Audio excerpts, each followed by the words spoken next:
This episode of Perspectives, we're asking ourselves how we find peace when the world we are living in is far from the world we dream of. Where can we find peace in this season approaching Christmas? Glad you're joining us. Welcome to Perspectives, a podcast where the clergy women of the First United Methodist Church of San Diego share their musings on scripture, theology, and what it has to do with us. I'm Reverend Trudy Robinson. I'm sitting here with Reverend Brittany Hanlon, and we are your hosts for this Perspectives. You're going to hear all about it today. Our topic this time, as we approach the Christmas season, are lesser-known songs that might speak to us during this season of Advent. Advent Mixtapes, we can call it. And this first Sunday of Advent, we talk about peace. So we're looking at Psalm 96, and the song we're learning is David's psalmody. Did you know that was a word? Psalmody. I did there not. You go, right? Little melody and psalms put together. I don't know, all the psalms are songs.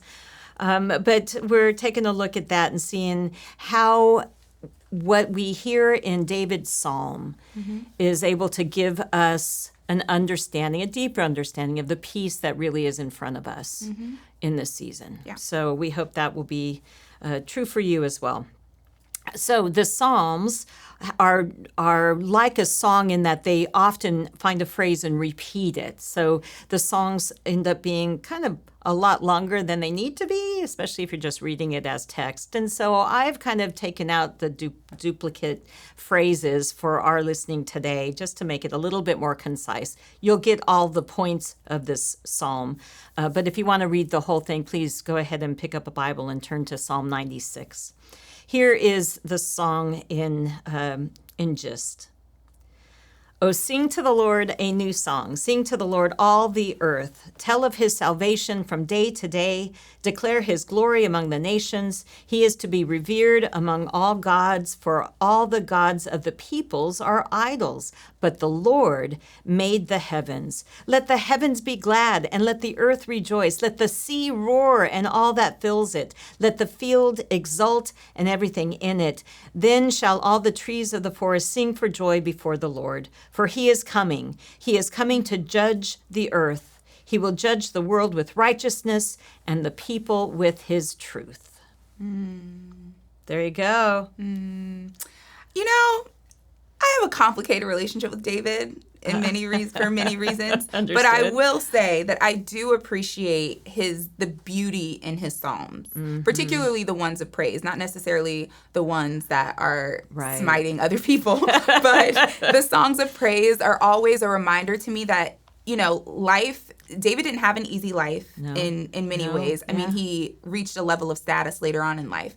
But like this idea that we go before God and we remember that God is present around us, whether it is in our interactions with other people, whether it's in nature, as he talked about with, you know, the trees singing and things like that, that there's this understanding sometimes of peace that I feel that as we wait for Christmas to come, there's this idea that peace has to come in stillness or quiet or calm.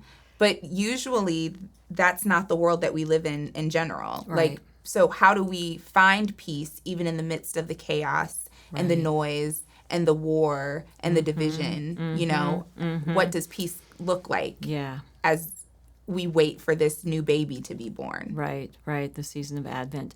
You know, I think this psalm, it starts with such joy, right? I mean, that's why I picked it. I loved it, right? Singing to the Lord a new song, that's joyful. But then by the time we end, there's judgment, right?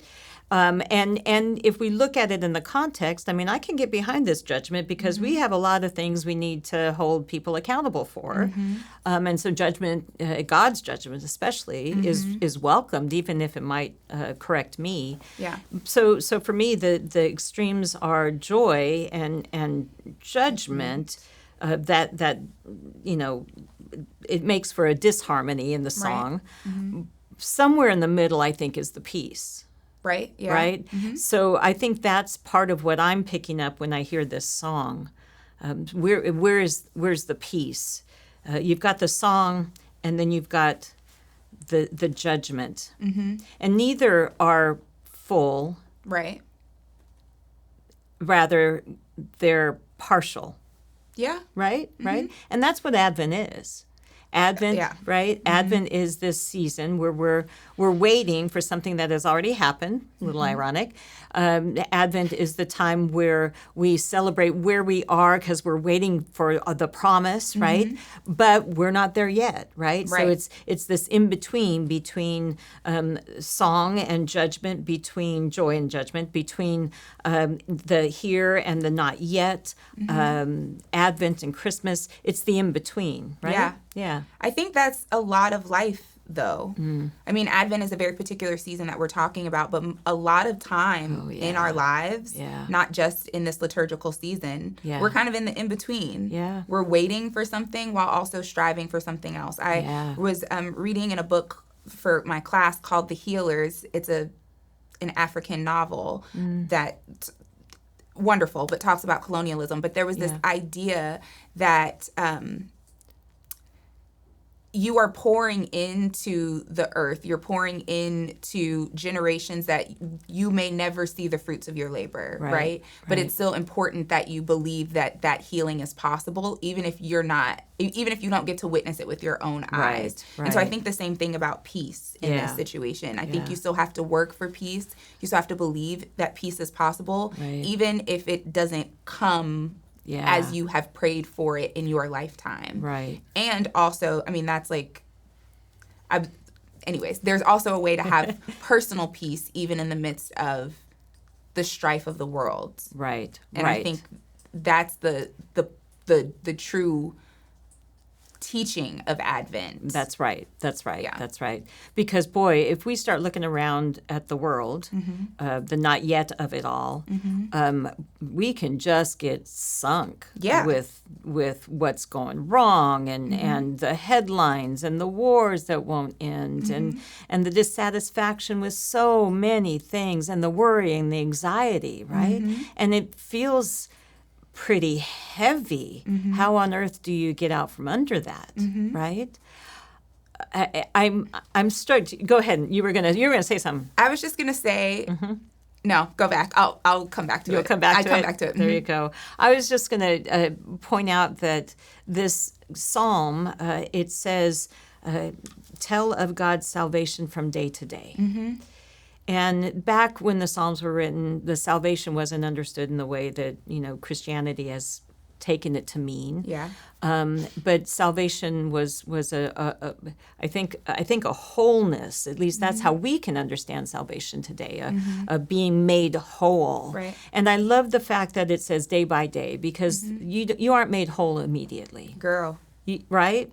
That's right. That's very Wesleyan, by the way, to say that, right? The whole backsliding thing with the way we are saved, and it's not a spiritual birthday, but it's a journey, right? Salvation day by day, and it's being made whole. If that's how we understand salvation, I think in these days, and I'm really struck by the nature imagery in this. This psalm says that God is king above all the fake ones, right? And the evidence of that is creation. Right. All of that. And it makes me wonder if salvation and creation is linked in some way. I think so, for sure. Right? I mean, if we think about the story of Jesus' birth, he's born out in nature. You know what I mean? In the elements. It's the star that guides the shepherds and the wise men, right? It's right, for sure. It's God's presence out in the world with us.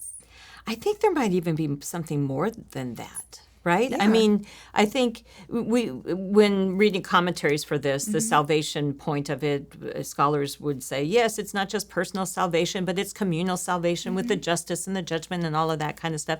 And then it's almost an add-on. Oh, yes, and it's also for nature, right? Yeah. But I've been really interested in the way in which we are learning so much about animals and their relationship and their sentient nature, And I think there's something we can learn from nature, learn from the rhythms, the seasons of all of this kind of stuff, that might actually be salvific. Yeah. Which is to say that might actually bring a deeper understanding of how we can be made whole.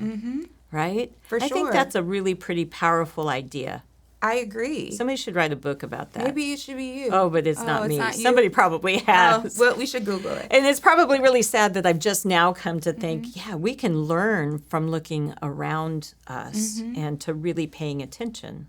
I think that the scriptures tell us often to look to nature, you know, when it's, you know, don't be anxious about anything. Look at the birds in the sky and look at the flowers, you know, like hasn't God clothed them, you know? Right. And when you think about it, there's a difference. I think, you know, when I'm really stressed, I like to walk in general, but if I'm really stressed or feeling really overwhelmed, going on a long walk is very calming to me. And not because it's, you know, I'm always still thinking and doing something, but like hearing the birds chirp remind me like I'm not the only like my issue is it's okay. That's right? Like I'm a part of this this microcosm that, you know what I mean? And I'm not the center of the universe. It takes me out of my own head and puts me back into relationship with nature, relationship with creation, relationship with the people who are walking around me. Right. And it kind of takes me out of the stress of what I'm dealing with at that particular moment. That's right. Yeah, going to the beach and hearing the sound of the waves and just thinking about the ancientness of that creation. And we, like the psalmist in Psalm 8, who are we, oh God, that you are mindful of us, because we are such a small blink of an eye for all of this. And if God is the God of all creation, then why are we so worried about what's happening in this minute? Right? Yeah. It's an eye opener. Right? When you remember how small you are, and not in an like insignificant way. Right. But just that there's so much still going on in the world. And there's, you know, I went on a walk yesterday and I was just like hearing like the scuffle of the lizards, you know, or like the ducks like scurrying across the pond, you know? And it just goes back to that verse 1, sing to the Lord all the earth, you know? That means that if we open our eyes to me and pay attention to, you can see the songs of God all around us. And you are much more of a music person than I am. You love music. I love music too, but you love it in a way that I don't quite yet. You know what I mean? I think I like movies and you really love music. But there's something that changes. There's a shift in you that I can see if you're stressed and you put on a song. Yes, you have seen that. You know what I mean? Yep. There's something about that kind of peace. So I just wanted you to maybe talk about that. Yeah, you take a walk and I find some music to put on and sing really loud. Yeah, that does. Which I think both of those things just really kind of get us out of our analytical, worrying brain and see something bigger in creation and something that speaks of a different reality in the arts of music, right? In the beauty of both of those things.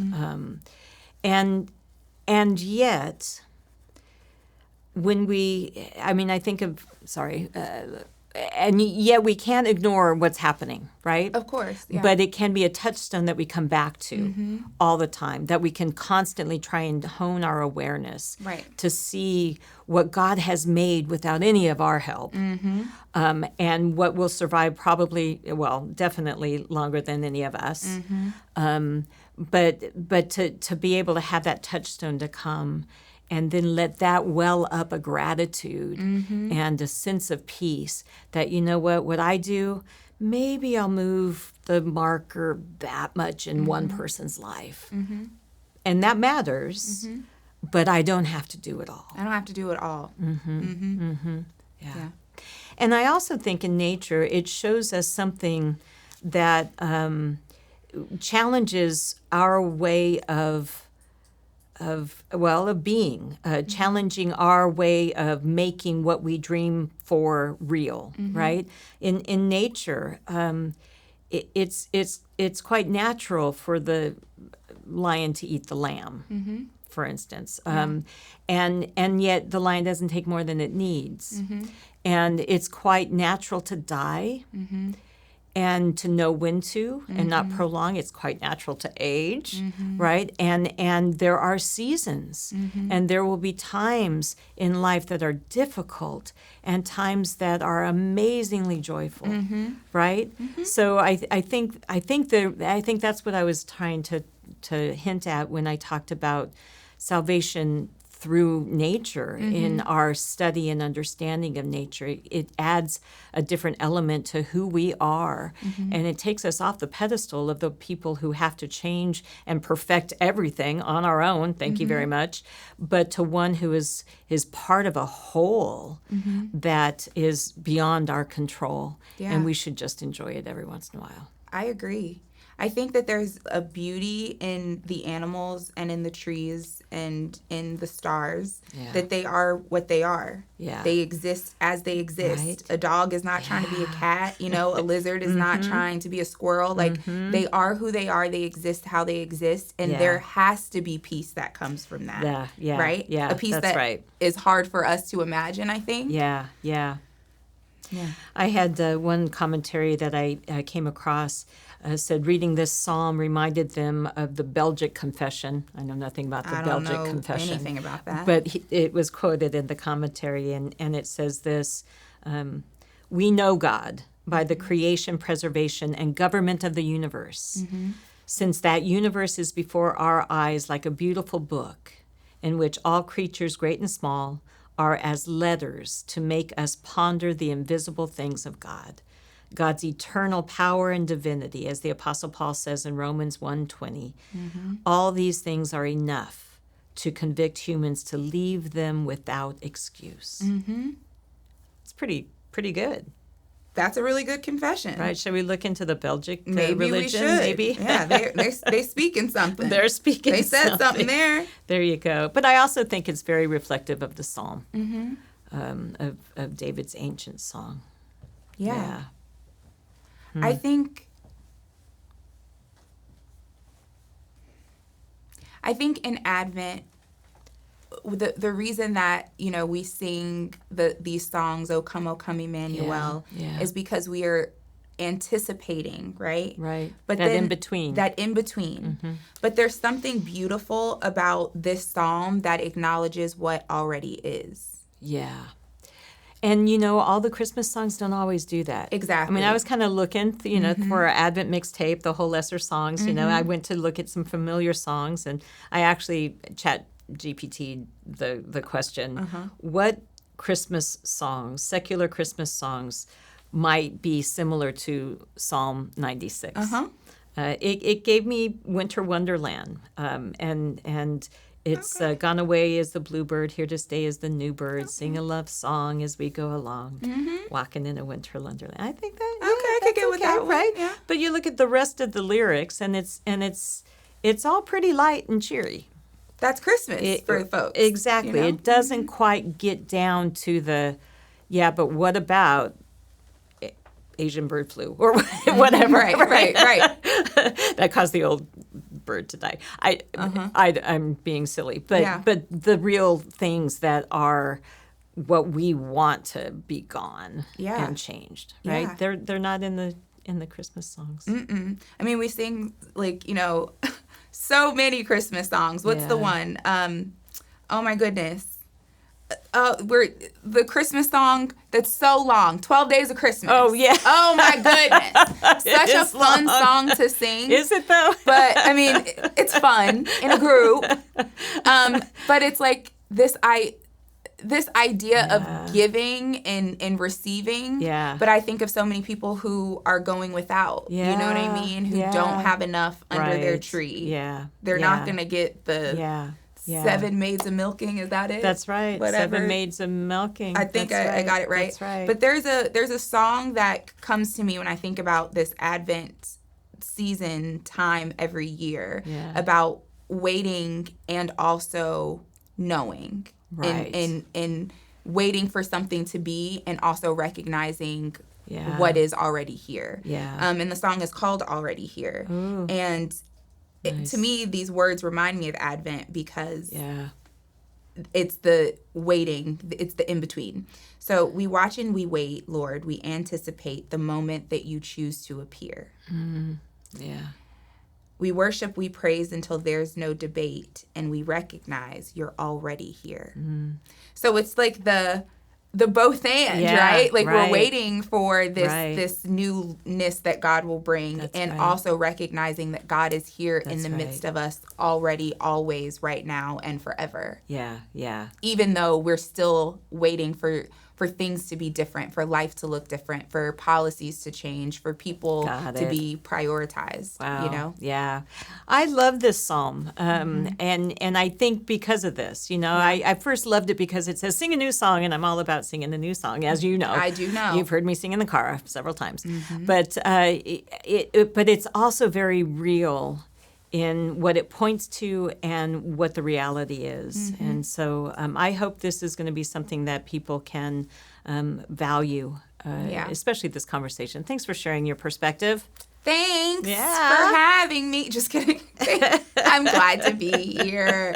We have a couple of questions that we'd like you all to ponder, whether you reflect on them within yourself or you have conversations with other folks. We'd also love to hear from you. Our first question is, what role does music play in your well-being? Our second question is, what is the in-between of here and not yet that you are in right now? And third, what role does nature play in your understanding of being made whole? These are our questions. This was our perspective. We hope to hear yours. Yeah. See you soon. Bye. This is a production of First United Methodist Church of San Diego. To learn more about our events and ministries and to access additional learning resources, visit FUMCSD.org.